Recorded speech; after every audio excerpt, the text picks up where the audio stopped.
Satu lagi rahasia paling besar Mahathir yang tak pernah kita tahu didedahkan oleh para penganalisis politik.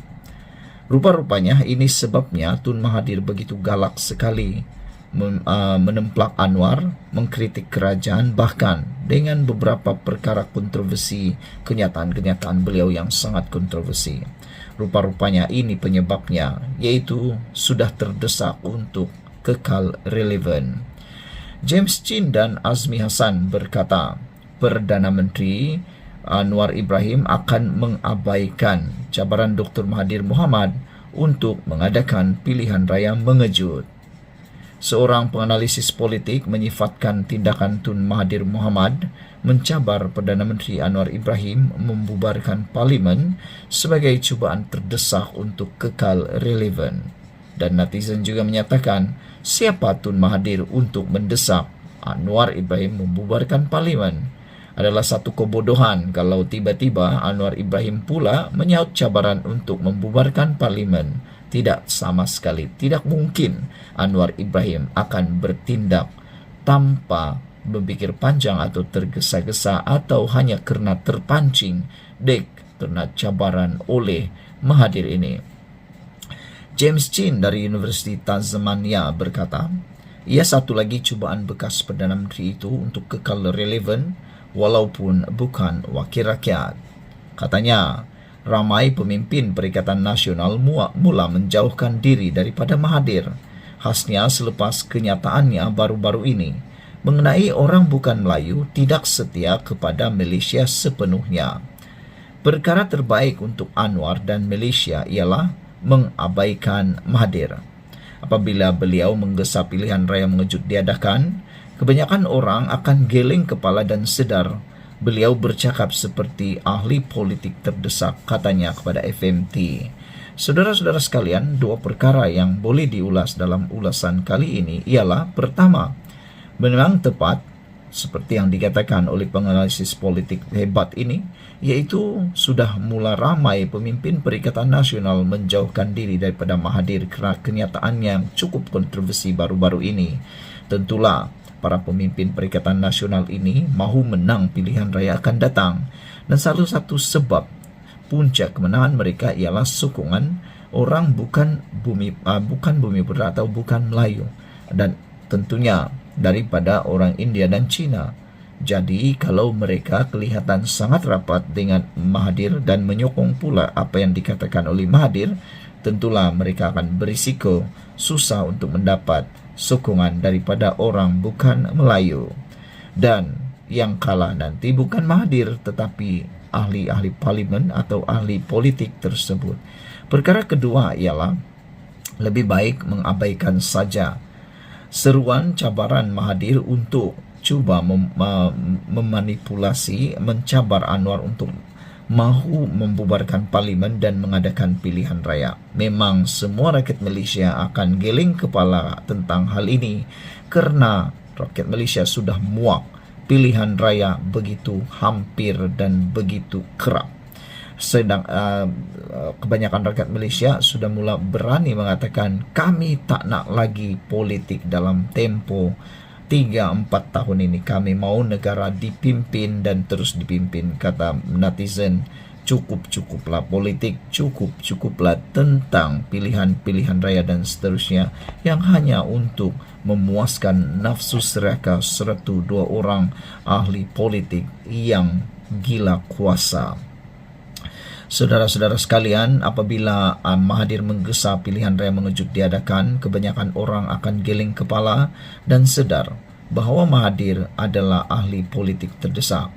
Mahathir ialah penasihat tidak rasmi kepada 4 kerajaan negeri pimpinan PAS yang digelar SG4. Semalam beliau mencabar Anwar mengadakan pilihan raya untuk menguji sokongannya dalam kalangan rakyat. Bekas Perdana Menteri itu berkata beliau memenangi 5 PRU dengan majoriti 2/3 ketika julung kali memegang jawatan tertinggi itu, membuktikan sokongan rakyat terhadapnya pada masa itu. Jangan lihat pada masa itu, kata netizen, lihat pada waktu ini. Baru-baru ini, Mahathirlah pencipta rekod juga apabila beliau satu-satunya Perdana Menteri yang bertanding sekali lagi tetapi tidak menang bahkan hilang wang deposit. Katanya pemimpin politik menjadi Perdana Menteri dan menubuhkan kerajaan selepas memenangi pilihan raya, tetapi beliau Anwar kalah, kata Mahathir. Anwar dilantik menjadi Perdana Menteri selepas mendapat sokongan majoriti dalam kerajaan perpaduan terdiri daripada Pakatan Harapan PH, Barisan Nasional, Gabungan Parti Sarawak, Gabungan Rakyat Sarawak, Warisan dan parti lain.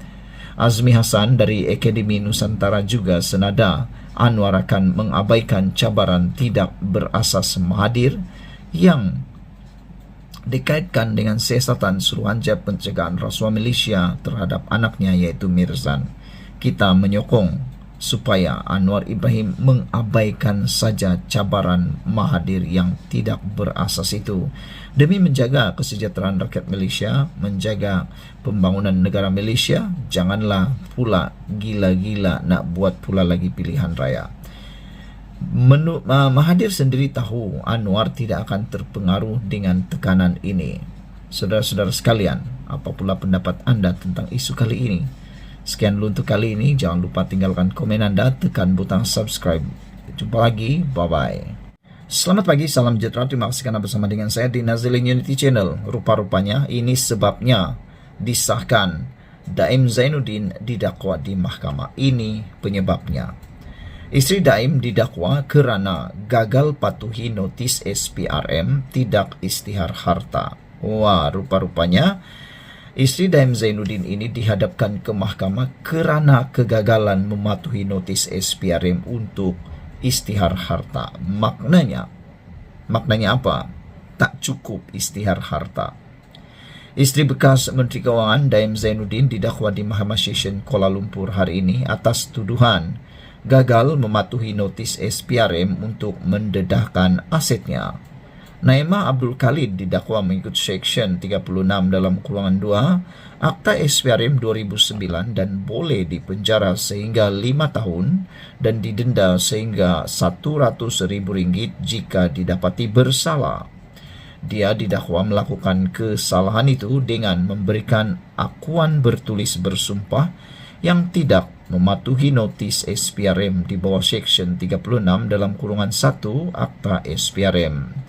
Bagaimanapun, Naimah, 66 tahun, mengaku tidak bersalah. Sejurus tuduhan dikemukakan terhadapnya di hadapan Hakim Azura Alwi. Mengikut pertuduhan, dia didakwa dengan sengaja memberikan satu pernyataan bertulis dengan bersumpah yang tidak mematuhi terma notis bertarik 8 November 2023 yang dihantar kepada beliau oleh pegawai SPRM berpangkat Pesuruh Jaya pada 14 November 2023, iaitu dengan tidak mengisytiharkan harta. Harta-harta tersebut adalah Menara Ilham, 2 syarikat iaitu Ilham Tower Sdn Bhd dan Ilham Baru Sdn Bhd, 2 kenderaan mewah jenama Mercedes-Benz, sebuah rumah di persiaran Bukit Tunku, 4 lot tanah di Bukit Tunku dan 1 lot tanah masing-masing di Pulau Pinang, dan Taman Tun Dr. Ismail di Kuala Lumpur. Naimah didakwa melakukan kesalahan itu di Ibu Pejabat SPRM Putrajaya pada 13 Disember 2023 mengikut Seksyen 36 dalam kurungan 2 Akta SPRM 2009 yang memperuntukkan hukuman penjara maksimum 5 tahun dan denda sehingga RM100,000 jika sabit kesalahan. Pendakwaan dikendalikan Timbalan Pendakwa Raya Ahmad Faisal Muhammad Azmi, Muhammad Fadli Muhammad Zamri dan Mazia Muhaidi, manakala Naimah diwakili Peguam Muhammad Yusuf Zainal Abidin, M. Puravelan dan Alex Tan. Terdahulu, Naimah yang memakai baju kurung berwarna hijau berkata, "Saya faham pertuduhan dan mohon dibicarakan selepas pertuduhan dibicarakan terhadap beliau." Pada 10 Januari lepas, Naimah dan 2 anak lelakinya hadir ke Ibu Pejabat SPRM untuk memberi keterangan serta membantu siasatan agensi anti rasuah itu terhadap Daim yang juga seorang ahli perniagaan. Sebelum ini, Pengarah Bahagian Pencegahan Pengubahan Wang Haram SPRM Muhammad Zamri Zainul Abidin mengesahkan bahawa kenyataan telah diambil daripada isteri dan anak-anak lelaki Daim untuk membantu siasatan di bawah Undang-Undang Pencegahan Pengubahan Wang Haram. SPRM turut menjelaskan bahawa siasatan ke atas Daim adalah berdasarkan maklumat yang diperoleh daripada kertas Pandora, dan kertas siasatan bagi kes itu telah dibuka pada Februari tahun lepas. Terdahulu, Ahmad Faisal memohon mahkamah menetapkan jaminan RM500,000 dengan seorang penjamin berserta syarat tambahan melaporkan diri ke Ibu Pejabat SPRM sebulan sekali dan pasport diserahkan kepada mahkamah sehingga kes selesai. Muhammad Yusuf bagaimanapun memohon jaminan lebih rendah sebanyak RM200,000 selain membantah penyerahan pasport kepada mahkamah atas alasan anak guamnya bukanlah seorang flight risiko melarikan diri. Naima bukanlah terlibat dengan sebarang kes jenayah yang menjadi flight risk dan beliau tinggal di kediamannya di belakang mahkamah ini sahaja. Dia tidak akan ke mana-mana dan dia akan berada di sini untuk mempertahankan diri dalam kes ini, katanya. Azura membenarkan Naima diikat jamin RM200,000 dengan seorang penjamin serta syarat tambahan pasport diserahkan kepada mahkamah sehingga kes selesai, selain menetapkan 22 Mac ini untuk sebutan semula kes. Turut kelihatan hadir di mahkamah adalah ahli keluarga tertuduh. Beberapa komen daripada netizen kata, tiada yang lebih tinggi daripada undang-undang. Berikan kerjasama dan anda akan terbela, kata mereka. Sekian dulu untuk kali ini. Jangan lupa tinggalkan komen anda, tekan butang subscribe. Kita jumpa lagi. Bye-bye.